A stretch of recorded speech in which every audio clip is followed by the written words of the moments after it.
Hello, class. If we're lucky, we're going to get to see former President Jimmy Carter this October turn 100 years old. And that got me thinking, what would all the previous presidents have gotten to see in their lifetimes if they all lived to be 100 years old? Now, this is a thought exercise, and there's a pretty obvious problem with it at the onset, which is that we have several presidents that have died in office, some of which that were assassinated, and then their vice president was elevated to the presidency.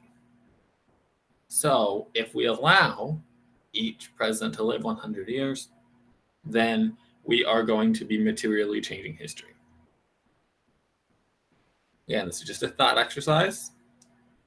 So in this scenario, it is not that every president lives to 100 years old as like some sort of rule. It is, what if there was a different situation in which each president separately in a timeline lived to be 100 years old?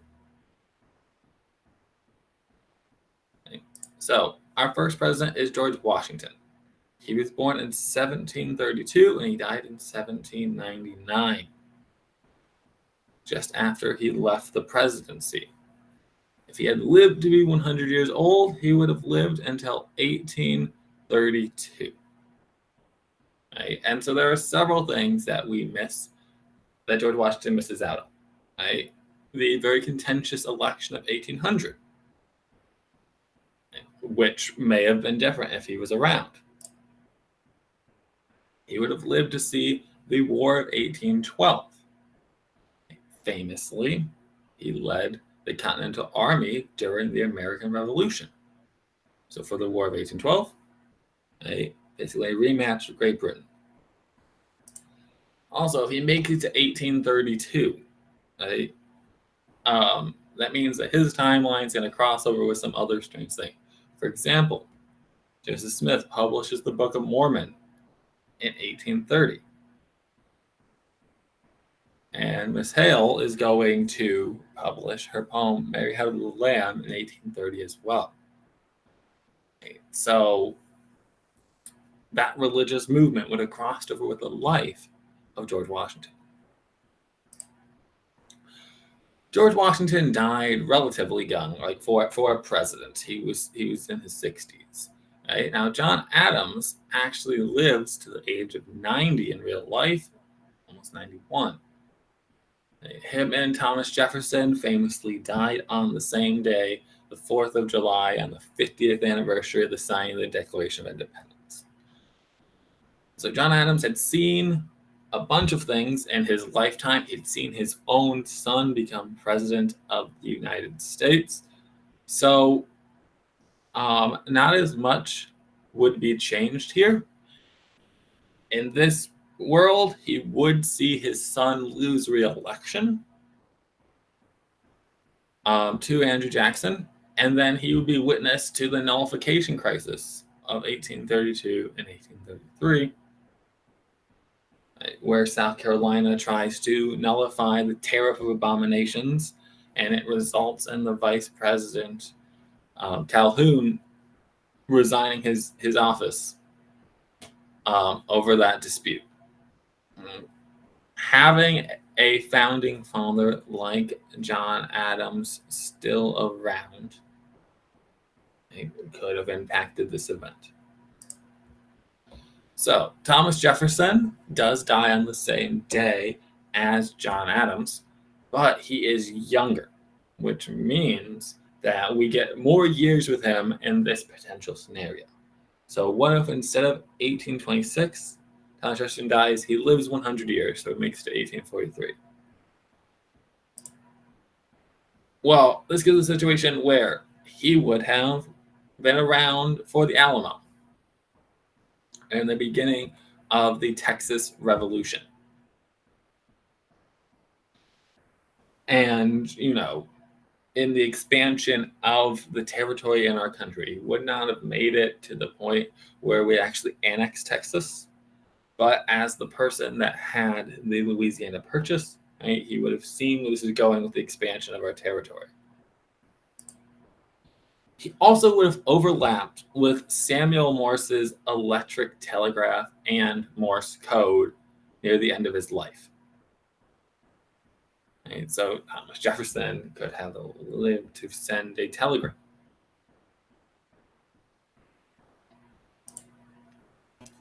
James Madison, a founding father, died in 1836 in real life, but in this scenario, he lives 100 years, so he's going to live until 1851, which means he will be witness to the annexation of Texas, to the Mexican-American War, and to the Compromise of 1850. Another kind of a aside is that American Express began as a company in 1850. So the idea that in this situation, both you and I, as well as James Madison, could have used services from American Express. James Monroe is our last founding father president, and he died in 1831. But in this scenario, he lives till 1858. So he is going to see the lead up to the American Civil War. He would have witnessed the beginning of Bleeding Kansas in the debate over popular sovereignty in 1854. And James Monroe is the one that does the compromise, does the Missouri Compromise near the end of his presidency. And so he would have seen the Missouri Compromise basically be tossed aside for this idea of popular sovereignty in Bleeding Kansas. And he would have seen the creation of the Republican Party in 1854, as well as their first convention in 1856. And James Monroe would have just seen a lot of changes in American politics from that. The Federalist Party fell apart after their opposition to the War of 1812, so much that in 1820, James Monroe got reelected as president, unopposed, essentially unopposed. He would have seen the rise and the fall of the Whig Party, the Democratic Republicans becoming the Democratic Party, and then he would have seen the rise of the Republican Party. So, at the time of his death, if he lived at 100 years old, the two major parties would have been the Democrats and the Republicans. All right, we have John Quincy Adams, who was born in 1767, as well as his main rival, politically, Andrew Jackson, who was also born in 1767. These guys have long-standing rivalries and diverging opinions on a bunch of issues. So what could be interesting here is we're going to take two events to talk about and what the reaction might be to them. Okay? So one is the American Civil War. John Quincy Adams could have lived to see the American Civil War occur. And John Quincy Adams never owned slaves. His father never owned slaves. He became an ardent abolitionist, opposing the expansion of slavery at the end of his life, because unlike most presidents, after he lost re-election, he went back into the House of Representatives. Right? So there is no doubt whatsoever that John Quincy Adams would have been an ardent supporter of the Union cause. Andrew Jackson is an interesting case because he's a Southerner, and he is a slave owner, and has had sympathies to that cause. However, during the nullification crisis that occurs during Andrew Jackson's presidency, he also is very opposed to the idea of secession and the idea that South Carolina could leave the Union. And South Carolina is the first state that secedes. And there is a possibly apocryphal quote attributed to him saying that if anyone breathes the word secession in South Carolina, he would personally go down there and hang them from the highest tree. So he's someone that is very sympathetic to the slaveholding cause, but had been shown to be opposed to secession. So it would have been very interesting to see where Andrew Jackson would have fallen on that issue. Right? And then they both would have lived to see the 13th Amendment that abolished slavery. And John Quincy Adams would have been very happy for this, as he was an ardent abolitionist. And it could have been interesting to see how Andrew Jackson dealt with that issue in the beginning of Reconstruction. With such a divided country, Andrew Jackson may have been able to contribute to a lowering of tensions after the election of 1860. Martin Van Buren did live to see the Civil War, and he's kind of an interesting case because he had owned slaves earlier in his life, but later in life he joined the Free Soil Party and ran as a former president as a third party in a party that was opposing slavery. Right. So Martin Van Buren probably would have been right. He supported the Union cause. We know that because he lived to 1862. But then here he lives till 1882, which means if he did live till 1882, he would have seen the invention of the telephone. And I know there is some dispute over the timeline here, but for Martin Van Buren, his most likely experience would have been with Alexander Graham Bell and his company.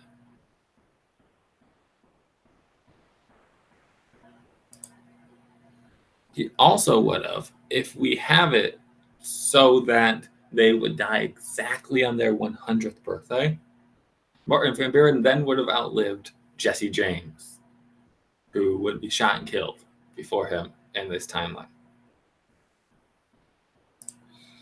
Okay, William Henry Harrison is the one that messes things up. You could come up with a scenario in which every president up to this point had all lived to 100 years of age without necessarily messing up the timeline. But what does anyone know William Henry Harrison for? Okay, what's the little trivia fact about him? He was the shortest amount of time as president, with only a month, and he was the first one to die in office. At the time, he was already the oldest person to be president. So in this scenario, William Henry Harrison lives, right? And he completes at least one full term. So if William Henry Harrison had lived until 1873, he doesn't actually get to see his grandson Benjamin Harrison elected to any political offices, including the presidency. But he would have briefly existed at a time that the National Rifle Association, the NRA, had been founded. And as an advocacy group, the NRA has changed dramatically across time. But William Henry Harrison, the son of a founding father, existing at the same time as the NRA. Now, if he had lived 100 years, then John Tyler is probably never president. This is why these have to be all independent things of one another. So, John Tyler, in real life, lives till 1862. Here we're going to have him live till 1890. Now, because he lived till 1862, like Martin Van Buren, we know how he felt about the Civil War. And what happens is that John Tyler is elected to the Confederate Congress. He's from Virginia. And he's elected to the Confederate Congress, though he dies before he can actually take office. So in this scenario, he would have been a politician in the Confederacy. Right? He would have been an elder statesman. And there's a question of like what would happen to him after the war. Because he died having been on the Confederate side, he's the only president that never got any type of honors in Washington, D.C. Right, but if he lived past the war, what would have happened? Now, I do have some speculation here, is that he had an enormous amount of children. He had 2 wives, okay, and he had 15 children between them. And his last child was born just a year before he died. And so, if John Tyler had lived longer, he probably would have had more kids. If not with his second wife, he would have gotten a third wife. Okay, this seems to be the track that we're on. Because that's the thing to remember, is that John Tyler, who was born in 1790, has a living grandson. A couple of years ago, he still had 2, but now he's just 1, Harrison Ruffin Tyler. And that is because John Tyler had 2 wives and had a bunch of kids with both of them and basically kept having kids until he died. And then one of his sons, that was born relatively late in his life, when he was already in his 60s, is going to basically do the same thing. But even if John Tyler had lived 100 years, he would not have lived to see the birth of Lyon Tyler Jr. or Harrison Ruffin Tyler. He would have had to live a hard to imagine 138 years. All right, for this. Okay, so we're not going through all the presidents today. I'm going to stop here after this with James K. Polk. But in real life, James K. Polk promised to be a one-term president, and he adhered to that promise. And then he died a few months after leaving office. So in this scenario, though, he lives till 1895. And that would mean that the first movie that was made as a comedy, the first motion picture, would have been released in France while James K. Polk was still alive. All right, so this is simply a thought exercise of what if every president lived to the year of 100 years of age. Right, so people like this. I will try to continue it through the remaining presidents. Is there anything obvious that I missed that would occur if these presidents lived extra time in their life?